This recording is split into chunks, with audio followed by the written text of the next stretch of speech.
The term fiscal cliff is being tossed around a lot these days, and we're going to hear it a few more times before the end of the year. The issues around it have to do with our country's finances. They also have to do with politics.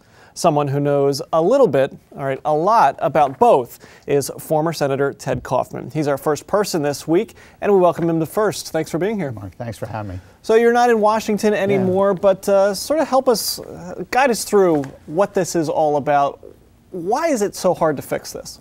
Well, because people are locked into positions. If we knew how to fix it, everybody knows how to fix it. I mean, George H.W. Bush, President H.W. Bush, did it in 1992 when he sat everybody down at Andrews Air Force Base and they had a deal. And everybody knows that what you have to do is you have to put revenues and expenses on the table, and then you got to sit down, you got to figure, cut it, and work it through what's working and what isn't working and how you put it all together.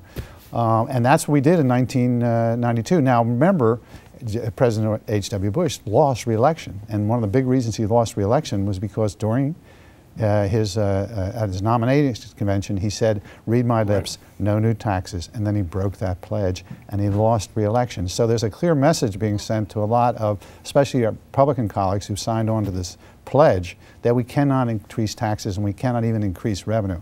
They have to kind of break that pledge, because the Democrats are more than willing. I'm not there anymore. I'm not running for anything, but I'm just telling you, the Democrats are willing to deal on this thing, but there's got to be expenses and revenues in the picture for there to be a deal. So we know how to do it.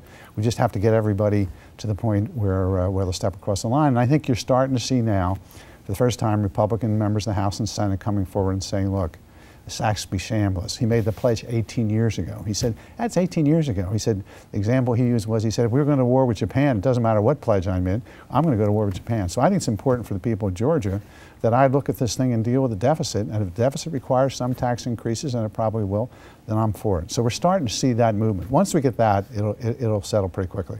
And then I guess the question is, what do you raise, what do you cut? Well, oh yeah, no, I think everybody knows kind of. I think people, even on the entitlements, I think there's plenty of places to go to. the Obama budget, which you heard about during the campaign, with I think it was $716 billion worth of cuts that wasn't going to affect benefits at all. So they know how to, I think we really know how to do it. But everybody has to get together and everything has to be on the table. And I think that'll do it. We had some deals. In fact, there was a deal made that's been pretty well publicized in the press between the President and Speaker Boehner, which they literally shook hands on, with the understanding that Boehner had to get approval of the House, and that members of the Republican caucus in the House, Republican House members, would not support it. So we know exactly what to do. We just have to get everybody to say, okay, everything's on the table, and let's work this out, and we will. So in your opinion, would it be a bad thing for all the Bush tax cuts to expire? No, I don't think it'd be a good thing for it all to expire. But here, in terms of negotiating ploy, a lot of Democrats think we ought to go over the cliff, the Bush tax cuts expire, and then you're in a much better negotiating position. Now you're trying to get something affirmatively done, which is always hard to get something affirmatively done in our system, which is the way our founding fathers wanted it. It's very easy to block things. So right now, anything that the president wants to do on taxes, on the Bush tax cuts, can easily be blocked by the Republicans. Once we go over the cliff and the tax cuts expire, then it'll be all about putting them back in again. And then I think the president, a lot of Democrats feel that he could bring back the tax cuts from the middle class and not make the tax cuts on the people over $250,000, which he pretty much made one of the only really big point in his entire election. I think he's on safe ground to say, look, I did tell you when I ran that I was opposed to taxes, cutting taxes on people making over $250,000 a year, and stand on that. And I think that'll be powerful. Now, whether we get to the fiscal cliff and go over it, there's way too much involved on both parties' side, and it's going to take some people to change the way they do things. Will they so I don't know whether we'll go over the fiscal cliff or not. I would probably think we won't, but there's a chance we'll go over it. But the bigger question is, I think we're going to get to a grand bargain. I think that's one of the things the president's really high on his list.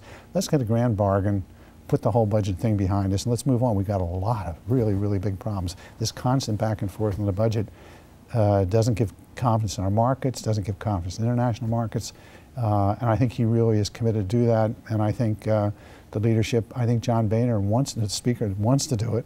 I think Mitch McConnell wants to do it. I think they just got to get the Republicans in the House and Republicans in the Senate on board, the Democrats in the House, Democrats in the Senate on board, and then we'll have a grand bargain. And that's what we all want, and that's what we all need.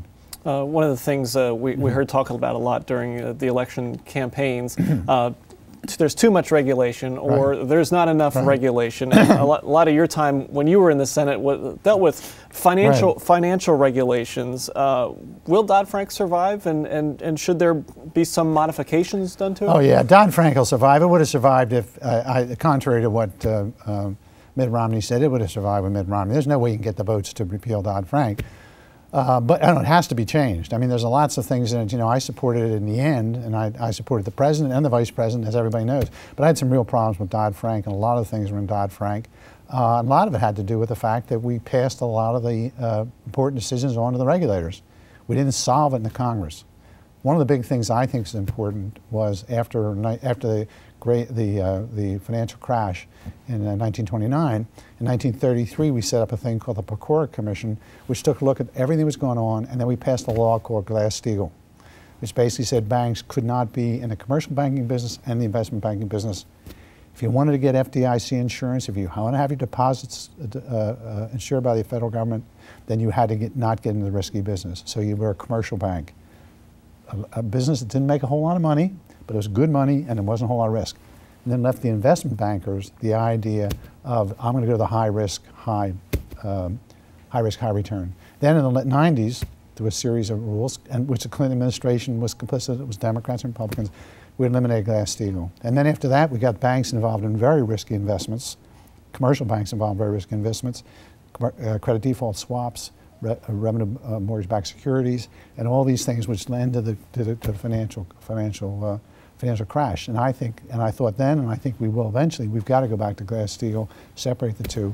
And I think that'll happen. It's just a matter of how much damage we're going to do to the economy and to the American people before we figure out that we should have commercial banks and have investment banks, and we should separate them out. And another one of those issues maybe to address after we get past this fiscal cliff standoff. Senator Ted Kaufman, former Delaware Senator, thanks so much for joining us here on First, trying to add a little sanity to the craziness that is Washington, D.C.